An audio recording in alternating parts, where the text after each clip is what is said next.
For the past few months now, I've been nagged by numerous friends to sit down and watch two shows, Andor and Star Trek Picard Season 3. Because there's simply so much quality TV these days, Andor and Picard became shows I would get around to eventually. Now that I've watched all of Andor and about half of Picard Season 3, I have to say that I just kind of feel tired.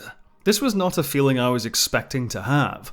Andor basically does everything I've been asking a Star Wars show to do for years, and Picard Season 3 is a vast improvement over the second season so far. And while I understood the great things Andor was doing on an intellectual level, and I enjoyed seeing the TNG cast back together in Picard, I felt like I was watching these shows more out of obligation than actually being excited for them. After mulling over my feelings for a while and writing scripts for my BSG and Matrix retrospective videos, I've come to the conclusion that I just have franchise fatigue.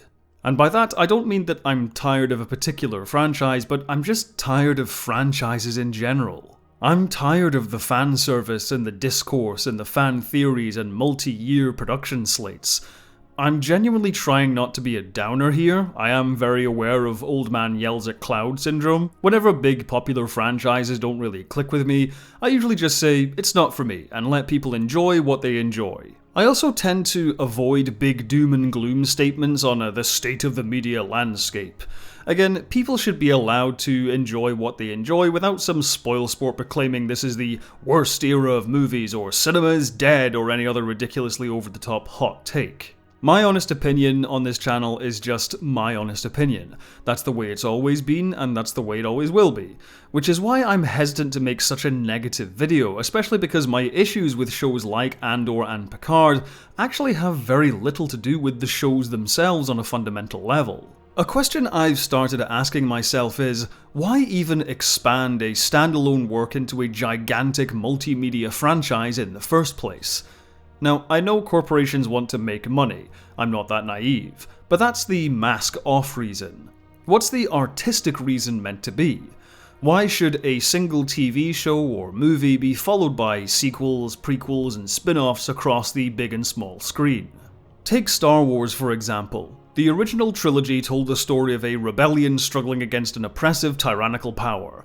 It was a coming-of-age story about courage and self-sacrifice and heroism in the face of evil. The story of a father and son reconciling and a galaxy moving forward into a brighter era. With this in mind, does the prequel trilogy have a reason for existing beyond simply filling in some backstory? In my opinion, yes. In a sense, the prequels mirror the originals. While the original trilogy was about liberty triumphing over tyranny, the prequel trilogy is about how a free society descends into that tyranny. While the original trilogy shows us a father and son reconciling, the prequels shows us the breaking of a friendship. The prequels enrich the story of the original trilogy because we have a greater understanding of what was lost when the Empire rose to power. This is also why the idea of a Star Wars sequel trilogy was bandied about for so long, because its existence would also enrich previous works. Having seen a free society fall into tyranny and that tyranny being undone, the natural direction for the sequels to explore is how the galaxy and the people within it can move on from the oppression of the Empire and avoid the mistakes which led to the fall of the Republic. In many ways, the sequels get some of this right. There are attempts to examine the legacy of previous Star Wars stories, as the people of this galaxy grapple with the fallout of the Empire's collapse and look at long-held beliefs from a new angle. True, the sequel trilogy ultimately chickens out of fully committing to this direction, but the trilogy itself exists for a solid reason. Star Trek is obviously a little bit different because there was no ending in mind. It was built on the Planet of the Week format. The Star Trek movies, rather than exploring strange new worlds, find the main characters past their prime, feeling their age and searching for purpose. It's an arc for Kirk and co which is brought to a satisfying end in the undiscovered country. Having accepted that their adventures are behind them, the TOS characters take a back seat for a new crew to embark on those deep space adventures, but in a setting which has evolved. The characters don't embody the same archetypes, and the dynamic of the crew is totally different. The Next Generation's existence enriches the original series and the movies because we know the utopian ideals Kirk, Spock, and McCoy fought for actually came to fruition. Going back and watching the Federation battle the Klingons feels different, with the knowledge these two powers will eventually become allies in TNG, with the Enterprise even featuring a Klingon crew member. Deep Space Nine also enriches the original series, the movies, and the Next Generation with its addition to the mythos. Having flown off into deep space aboard the Enterprise, exploring countless strange new worlds, Deep Space Nine, with its stationary setting and long-form storytelling, gives us a boots-on-the-ground perspective of the Star Trek universe. The Enterprise can warp off to a new world at the end of each episode, but in DS9 we have to deal with the consequences. But from this point onwards, Star Trek seems to wobble with exactly what to do with itself. The TNG movies can't seem to decide if they're meant to be like the TOS movies, showing the TNG characters dealing with being past their prime, or if it should be a big screen version of the Next Generation itself.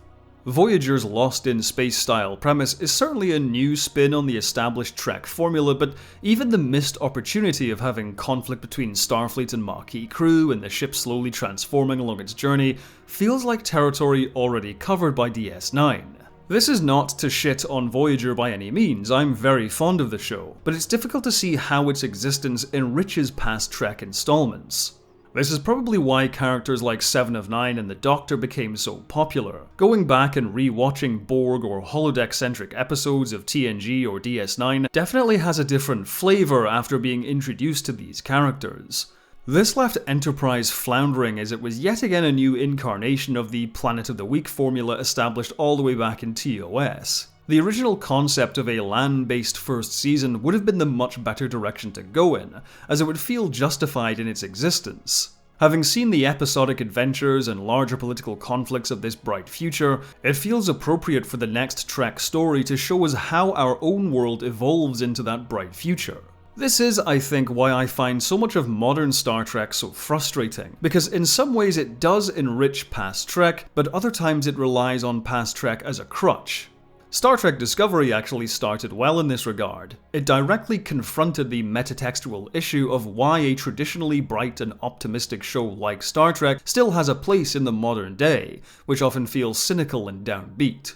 But it became sidetracked in its second season, relying heavily on the fan-pleasing returns of Spock, Pike, and the Enterprise, only to completely change its premise in its third season, where it essentially tried to take another stab at tackling the same thematic ideas of its first season. Meanwhile, Strange New Worlds, though commendably trying to use its episodic stories to engage in contemporary social commentary, is still the same TOS formula from over 50 years ago. Lower Decks feels as though it relies entirely on previous Star Trek material. Rather than Lower Decks providing us with a new perspective which enhances the viewing of older shows, instead the relationship feels inverted. It's knowledge of those older shows which enhances the viewing of Lower Decks. Star Trek Picard is just as confused about its identity as the TNG movies were. On the one hand, its first season strived to take Picard's character in a brand new direction, but Season 3 feels as if it's trying to be the Next Generation's 8th season. This is why, despite its problems, Discovery is still the Star Trek show I'm the most excited for. Knowing the Federation almost entirely collapsed in the 32nd century changes the way we watch those older stories about characters fighting to save the Federation. And considering that the Federation is often used as shorthand for a bright utopian future, how the characters in Discovery go about rebuilding the Federation comments on our outlook of the modern world in ways previous Trek shows weren't able to. Meanwhile, the vast majority of these Star Wars shows feel like novelties. Whether one likes or dislikes The Mandalorian is up to the individual, but does its existence really add anything to the Star Wars which came before it? I'd argue no. Does seeing Obi-Wan Kenobi go off on a wee side adventure with Leia as a child really add anything to their relationship in the original trilogy? Considering they never actually meet in those movies, I would say no. This is what makes my feelings about Andor all the more confusing for me personally, because at first glance this does enrich the Star Wars mythos. Andor shows us the Empire's oppression from the ordinary person's perspective. It shows us the difficulties in organizing the rebellion from both a practical and ideological viewpoint. But I suppose the question I've been asking myself is that really enough? We've already seen the Empire blow up entire planets. Is that really enriched by knowing that it also sucked for the average person? This also has led me to ask myself another question about Andor. Would this be a better show if it wasn't a Star Wars show? Andor received a lot of praise for its fresh approach to the Star Wars universe in terms of writing and filmmaking. There's no mention of the Force, there are no lightsabers, the stormtroopers don't even make a real appearance until the final episodes. There's actually so little in terms of recognizable Star Wars iconography that it makes me wonder, perhaps this shouldn't have been a Star Wars show at all. Star Wars didn't invent the idea of an evil empire ruling the galaxy after all. In fact, a plucky band of rebels battling tyranny is a pretty common trope in science fiction in general, so the antagonists in Andor didn't have to be the Empire. If we didn't already know how Cassian Andor dies, didn't already know how the Empire falls, wouldn't that give Andor the show so many more directions to go in? Isn't being tied into Star Wars actually limiting the creative freedom of this series? If the filmmakers and writers have to completely reinvent their approach to tone, style, and theme, as well as creating an entire cast of brand new characters save one, just to make Star Wars fresh again, then hasn't the Star Wars brand outlived its usefulness? Wouldn't that energy be better spent making something wholly original? And that's really the biggest factor in my franchise fatigue. I want something original for a change.